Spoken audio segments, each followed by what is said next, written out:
November 11th, 2025, 2030 local time, Caribbean Sea. A massive formation moves in the dark, lighting up radar screens from Puerto Rico to Caracas. The USS Gerald R. Carrier Strike Group, the most powerful naval force afloat, has entered the Caribbean. Deck lights off, radar emissions low. To the outside, it looks like a routine counter-narcotics patrol under U.S. Southern Command. But regionally, everyone knows this is more than drugs. It's about power projection. This deployment marks America's largest naval presence in Latin America since 1989. The Manasharan Furnamaran, Cheat and Enran, escorted by destroyers USS Thomas Hudner and USS Ramage, with cruiser USS Normandy trailing behind, pushes south of Puerto Rico into the U.S. Fourth Fleet's zone. On deck, Air Wing 8 holds position. Super Hornets, Growlers, Seahawks, all armed, fueled, and watching. News outlets and satellite imagery capture the formation's entrance. Caracas decries the move as intimidation. Within hours, President Nicolás Maduro signs a mobilization order. Venezuelan radar stations light up at La Guaira, Puerto Cabello, and Paraguaná. Military forces brace. Fishing vessels are warned to keep clear. On board the Ford's Combat Information Center, calm professionalism prevails. The strike group remains at Condition 3, normal readiness. Electronic warfare officers note new radar sweeps registering Chinese-built JL-10B signatures. Nothing unexpected. But the tone has shifted. Venezuelan naval radio crackles with a broadcast. Any foreign ship approaching sovereign waters will be intercepted. The message is thinly veiled. This warning is for the Fort Pam. By 2100 hours, U.S. intelligence intercepts chatter from the Venezuelan coast. Fast attack boats readied for launch.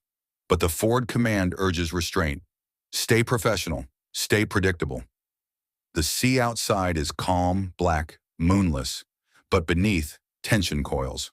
Around 1:42 on November 12th, radar in Puerto Cabello registers a new contact. Too big, too deliberate. Venezuelan fast boats roar out, engines smoking, carving through waves at 35 to 40 knots. Under radio silence, 6 patrol boats push north toward what they believe is a lone U.S. destroyer. Unbeknownst to them, they're closing in on the Wafferdon itself, masked by its destroyer escorts. Back aboard the Rochefort de Bois, the Combat Information Center lights up with alerts. Condition 1. Weapon stations manned. Electronic warfare systems go on standby. Seahawk helicopters launch for visual ID. The radar echoes merge. 6 small, erratic returns. Skunk Alpha 1 through 6. A voice crackles over an open channel. This is a United States Navy warship. Identify yourselves and alter course. Silence answers back. The fast boats close in. One Venezuelan vessel lights up its fire control radar, locking on to the Hudner. Go. The EW officer reports, target painted, but the Ford's captain holds his fire. Lock, but no engagement. At 2:23, for a brief moment, the two forces face one another on the black water. Then one boat accelerates toward the Ford. The range drops to under a mile. Flares signal for them to turn. But the Venezuelan commander doesn't budge. Pride or provocation, it's unclear. Then just as suddenly, the formation breaks. Engines roar. Bow waves crash. They scatter, retreating back toward Venezuelan waters in disordered wakes. No shots are fired, no missiles launched, but the message is delivered. At dawn, the Schuffordshun group resumes course, 60 miles north of the confrontation point. To most aboard, it's just another patrol, but to strategists across the region, it's a turning point. In Caracas, state TV broadcasts edited footage of patrol boat silhouettes on the horizon, claiming American retreat. Diplomats quietly move behind the scenes. The Pentagon releases satellite imagery, AIS data, and GPS logs, asserting the Waterford never entered Venezuelan territorial waters.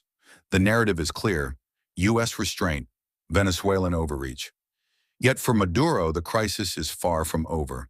He has expanded military powers with a decree, mobilized tens of thousands of troops, and vowed to defend sovereignty. Moscow has weighed in too. Russia denounces the U.S. naval moves as a dangerous provocation in the Caribbean. Meanwhile, the U.S. argues the presence is about combating drug trafficking, not regime change. Its military buildup includes not just the Ford, but F-35 deployments to Puerto Rico. And Caracas has responded by mobilizing its militia, deploying vessels, and doubling down on its anti-imperialist rhetoric. This standoff isn't just about naval power, it's about signaling who controls the Caribbean sea lanes, who dictates influence in Latin America, and who warns with force but spares the shot. So what do you think? Was the U.S. show of force justified? Did Venezuela overstep or defend its soil? Drop your thoughts below.